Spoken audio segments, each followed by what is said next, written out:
Guillaume qui demande comment on peut dire en japonais « je n'ai pas d'argent » ou bien « je n'ai pas le temps ». Tu voulais avoir des précisions là-dessus. Je pense que ça peut être sympa qu'on fasse un récapitulatif de comment on peut dire « je possède, j'ai quelque chose » ou bien « je n'ai pas quelque chose » en japonais. Donc là, ce que je vous propose, c'est qu'on parle principalement du verbe « aru »,« arimasu ». On en parle en détail dans la formation Objectif Japon, mais je trouvais que c'était intéressant de revenir un petit peu dessus. Donc déjà, la question de Guillaume précisément, c'était « je n'ai pas d'argent ». Donc l'argent, en japonais, l'argent avec lequel on paye, c'est « okane ». Okane. Et ici, tu l'avais mis à la forme neutre, donc la forme familière, hein, « okane ga nai ». Donc nai, c'est la version familière, la version neutre, de « arimasen ». C'est le verbe arimas, avoir, il y a, au négatif, arimasen. Donc si on est à la forme polie, on va dire okane ga arimasen, je n'ai pas d'argent. Okane ga nai, c'est la même chose, mais de manière plus familière. Donc on est dans un registre de politesse un peu plus familier. Et justement, t'étais un petit peu embêté, perturbé par ce nai et ce ga, qu'est-ce que c'est? Donc nai, c'est tout simplement la forme neutre, donc la forme familière, de arimasen. Le verbe aru, arimas, c'est vraiment un verbe qui est très particulier parce que quand il passe à la forme familière, il a plus la même tête. Arimasen devient nai. Ce qui est un peu bizarre, mais c'est comme ça. Pour le verbe, ce sera nai. Et maintenant, on a la particule ga. Alors la particule ga, je pense que c'est l'une des particules qui pose le plus de soucis aux débutants japonais. Moi aussi, elle m'a enquiquinée pendant un bout de temps.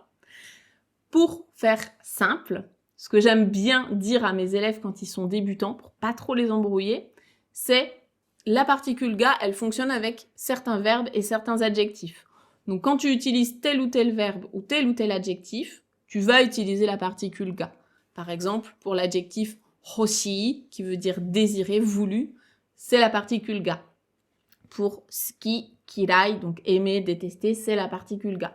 Voilà, il y en a plein avec lesquels tu fais vraiment un combo, tu les apprends ensemble, c'est le plus simple.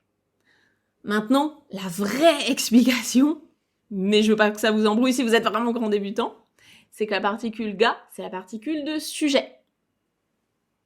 Et qu'est-ce que c'est que le sujet ici? Okane, donc c'est l'argent, il n'y en a pas. Sauf qu'en fait, en français, le sujet, ce serait je n'ai pas d'argent. En japonais, le je, watashi wa, c'est le thème. Donc ça, c'est un gros débat. Je pense qu'il faudrait que je vous fasse une vidéo YouTube un jour vraiment dédiée à ça, sur la particule wa versus la particule ga, parce que je sais que c'est un des gros sujets qui revient souvent. Mais je vais pas trop rentrer dans le détail aujourd'hui, on va se contenter de ça. Aujourd'hui, déjà, retenez que le verbe aru, arimas, il fonctionne avec la particule ga. C'est déjà très bien pour faire des phrases qui sont tout à fait correctes. Donc ici, okane ga arimasen, okane ga nai, je n'ai pas d'argent. Et si vous voulez rajouter watashi dedans, ce serait watashi wa okane ga arimasen. Maintenant, qu'est-ce que ça donnerait si on voulait dire j'ai de l'argent? Ou bien j'ai autre chose, j'ai du temps, j'ai, j'ai un dessin, un tableau, ou n'importe quel objet en fait que vous voudriez dire que vous possédez. Eh bien là, c'est très simple. Vous mettez votre objet. Donc là, je vais utiliser jikan, par exemple, pour le temps. Jikan ga arimasu. Ou bien jikan ga aru, à la forme familière. J'ai du temps. Et si vous voulez poser la question, est-ce que tu as du temps? Ou bien est-ce que tu as de l'argent? Ou bien est-ce que tu as telle ou telle chose? Là, on va rajouter tout simplement la particule ka à la fin. Donc, jikan ga arimasu ka? Est-ce que tu as du temps? Jikan ga arimasu ka? Et ainsi de suite. Donc ça fonctionne pour tous les objets. Ou bien ce qui est un peu immatériel, comme le temps, même l'argent, en fait, qui est immatériel. La petite subtilité, c'est si vous parlez d'un être vivant, notamment des enfants, des frères et sœurs, ou bien des animaux. Là, il faudra bien penser à ne pas utiliser le verbe aru, arimas, mais bien iru, imas, qui fonctionne donc pour les êtres vivants. Comme ce chat. Comme ce chat qui arrête pas de pleurer. Donc par exemple, si je veux dire que j'ai un chat, eh bien ce serait neko ga imasu. Donc il y a un chat, si je parle de moi, j'ai un chat. Pareil pour les enfants, kodomo ga imasu, j'ai des enfants. Kodomo ga imasen, je n'ai pas d'enfants.